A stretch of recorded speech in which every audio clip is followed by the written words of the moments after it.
Kini hadir produk olahan rumput laut antioksidan Kochips Chotoni Chips oleh-oleh Kajuara. Adapun alat yang digunakan yang pertama blender, sendok nasi, parut keju dan pencetak kerupuk, wajan, saringan penggoreng dan sodet, dan ada mixer serta baskom. Adapun bahan yang digunakan yang pertama 2 butir telur, rumput laut jenis Auchema Chotoni, tepung beras, minyak goreng, Perisa vanili, keju yang telah diparut, penyedap rasa, dan gula pasir.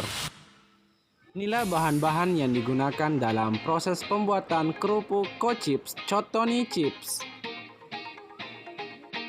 Nah, Sobat Kochips, untuk cara pembuatannya sendiri, yang pertama, pilih rumput laut yang segar yang telah dilakukan proses pengeringan dan perendaman selama 8 jam untuk menghilangkan bau amis. Kemudian, masukkan rumput laut ke dalam blender yang segar dan tambahkan air bersih untuk di blender. Kemudian, nyalakan blender untuk menghaluskan rumput laut dengan tekstur yang halus. Samping itu, siapkan wadah terpisah. Masukkan telur, tuangkan gula pasir. Setelah itu, haluskan dengan menggunakan mixer. Kemudian, tambahkan keju secukupnya,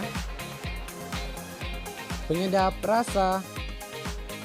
Kemudian lakukan hal yang sama untuk meratakan menggunakan mixer hingga halus. Setelah itu, masukkan tepung beras.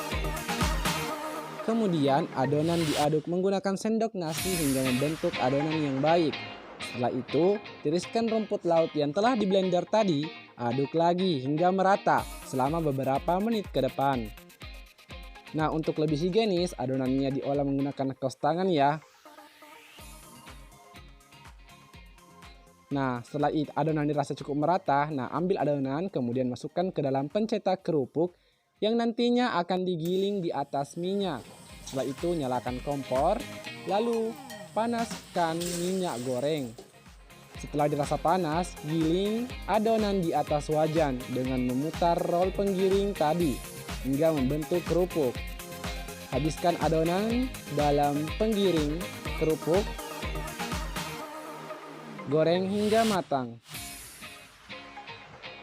Setelah dirasa matang, ambil kerupuk di wajan menggunakan saring penggoreng. Nah, pada saat mengambil kerupuk, Sobat Kochips tetap memperhatikan keselamatan kerja ya. Setelah itu, kerupuk dimasukkan pada wadah untuk didinginkan. Lalu yang terakhir, lakukan proses pengemasan dan pemasukan label identitas produk. Dan yang terakhir, siap untuk disajikan bersama keluarga dan dipasarkan di media sosial. Semoga bermanfaat. Sekian, wassalamualaikum warahmatullahi wabarakatuh.